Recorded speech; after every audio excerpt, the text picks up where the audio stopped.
Up next, we talk about culture and identity through images of the past on CU at USC, the best college talk show on television. Frank.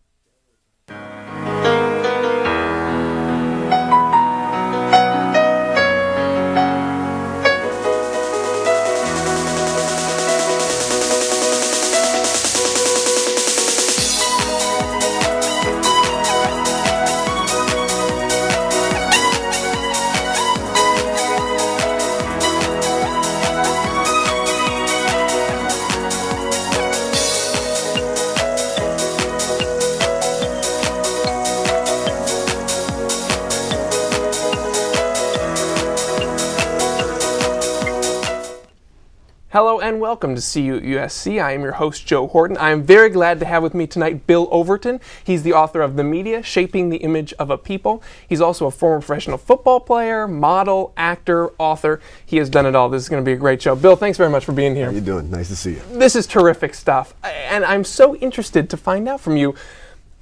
As we talked about, as I just mentioned there a second ago, you have had a lot of different experiences throughout your life. That's true. What has kept you motivated, and at the same time, what has kept you kind of fresh to explore very different avenues of life? Desperation to keep you moving.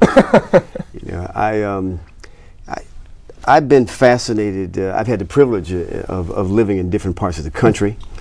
As an athlete, you tend to travel a lot. You deal with a lot of different kinds of people from different places and different emotions. I've had the privilege of being an athlete and also working in the entertainment industry. So sometimes you see the real world, sometimes you see the unreal world.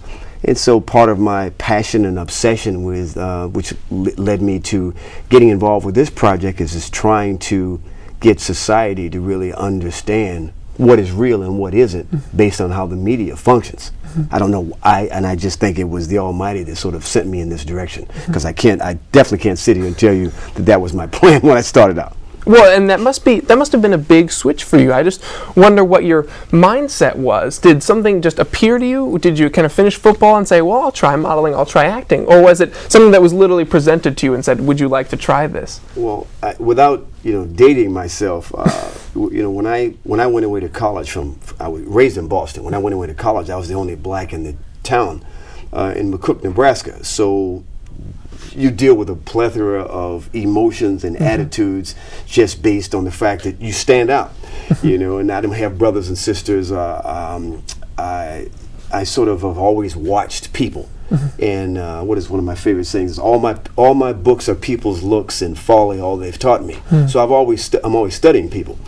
And so when I got to school in Nebraska, I was fascinated by the rural community.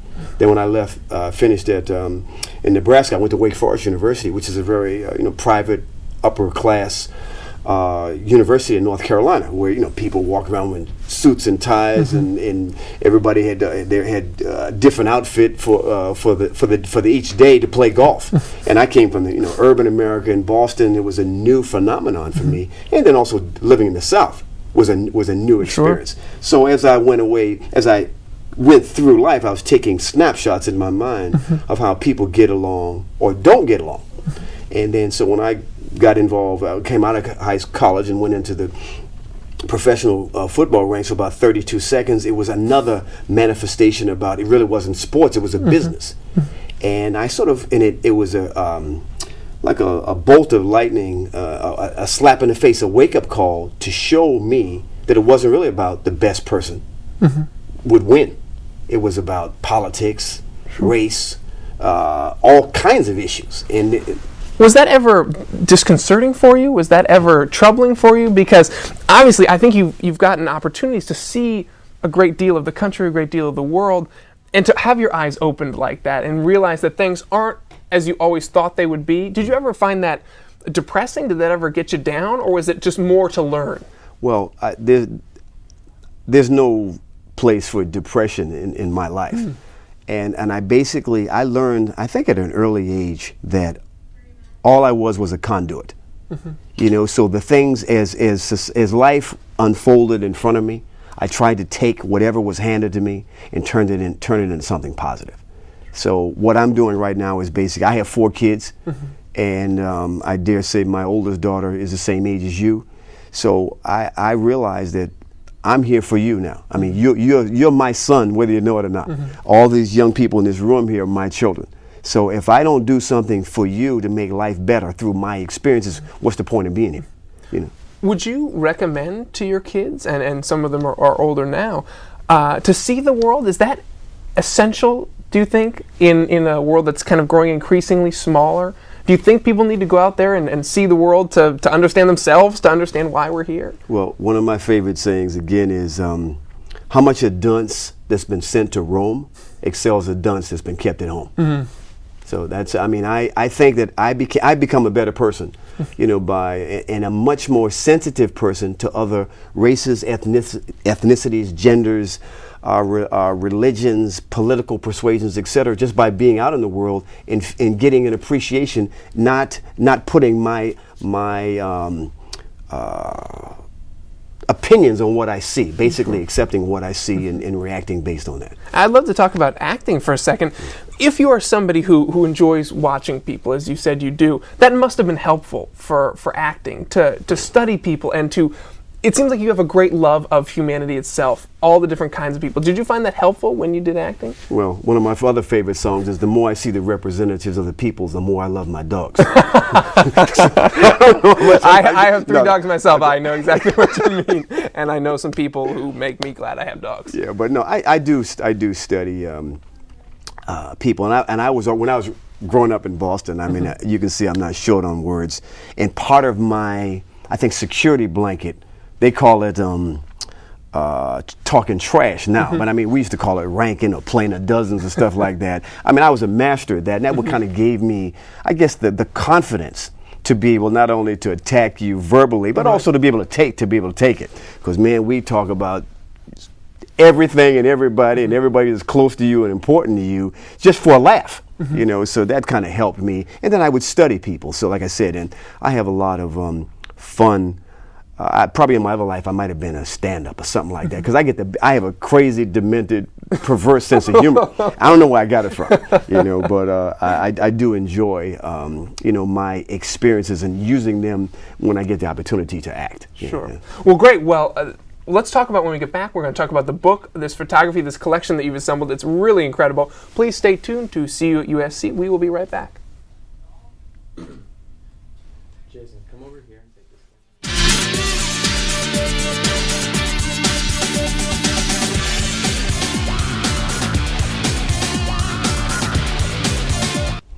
Hello and welcome back to See You at USC. I am your host, Joe Horton. I'm here with Bill Overton. His book is The Media Shaping the Image of a People. Before we get back talking to him, I'd like to give you our contact information. You can call us at 213-743-4178. You can email us at cu@trojanvision.com. You can visit the website, www.trojanvision.com. You can also AOL Instant Message a question to our guest. That's CU Talk Show. That is our address. So send us a message and we might get to it later in the show. Now we're back talking with Bill Overton. This is the book, and it's fabulous. It's a really interesting read. It's a combination of quotes, of text, and these photographs that you've compiled of all kinds of different images. And so, talk about first, what inspired you to put this book together? Well, I stumbled on some of the pictures from the 19th century at an antique shop over 25 years ago, and as I mentioned earlier, I was raised in Boston. My high school, Boston English High School, the oldest public high school in the United States. And there was a significant number of Irish, Italian, and some blacks, and then a few other so-called minorities. But it's primarily Irish and Italian. And when I found some of these pictures, I assumed that some of my Irish buddies had never seen anything like this, because we were close. We had the foxhole mentality as an athlete, basketball player. I played football. I played everything, right? Sure. And then when I found, you know, some of the other ones of the way the Jews were portrayed during the 19th century, and it really flipped me out. And it was a manifestation to me that there was a lot I did not know, was not taught, and I became very, very hungry for knowledge, and really became appreciative of history, everybody's history. So I went on a mission for over a 25-year period. It became an obsession, finding what I could find of pictures that really had something to say. I really wasn't interested in anything other than that. So each picture in the book is a conversation piece, whether it be from the 19th century or from the 20th and 21st century. And really, go ahead, I'm sorry. And there are hundreds of pictures in here, hundreds, and it's taken you over 25 years to put these together. Where would you find these pictures? And would you ever find 100 at a time, or was it literally piece by piece? Oh no, if my life depended on it, I couldn't tell you which one I found first. But I want to say it was probably one or two, and it was an old antique shop in Quincy, Massachusetts.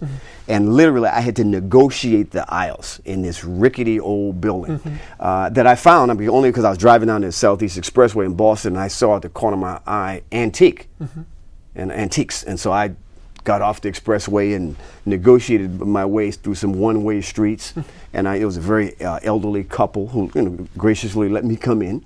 I must have stayed in there hours. I mean, they had all kinds of stuff. I mean, I bought everything in there, I'd really be rich now. But I mean, it was fascinating. And again, I was looking for things, because I don't remember the conversation, but I would imagine I asked them if they had anything that might have been, say, black memorabilia, because I was concerned about history at that time, but I don't really know, the honest to goodness truth, what I asked them for. I'm just thinking as I try to replay it. Sure. And then as I was looking through some of the things that they had, I found things on the Irish.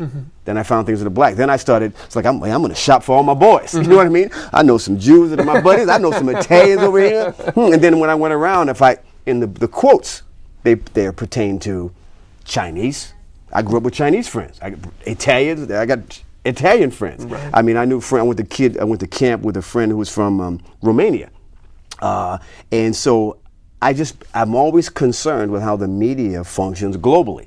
So if there's anything in there that is supposed to make you become more clear in your thinking, more appreciative of mankind, then I try it. And if it stopped and got my attention at that particular moment in time, I would cut it out of the newspaper or magazine or what have you. And then I ultimately said, when I laid the pictures out when they were researched at UCLA, I said, let me put some quotes in here. Sometimes they match up with a picture, sometimes they don't. And then out of respect, I reached out to the image makers of present day